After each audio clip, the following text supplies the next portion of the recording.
Hey guys, in this video I'm going to show you how to resize your video in Canva. If you find this video helpful, please consider to like this video and subscribe to my channel. In saying that, let's just jump straight into the video. Okay, so I want to use this video and resize it inside of this box here. So from here, I'm going to upload the video. So I'm going to click on uploads, click on upload files. And now I've just downloaded this nature waterfall video. So what it's going to do, it's going to upload this into Canva.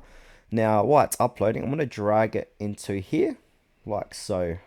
And now, as you can see, it doesn't fit this page properly. So from here, we can go ahead and edit it. So we can click on the corners of the video and now just expand it to make it fit the video, like so. And now we can adjust it left and right.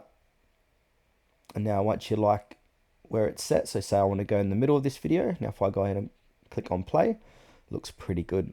Then from here, you can go ahead and share and download your work.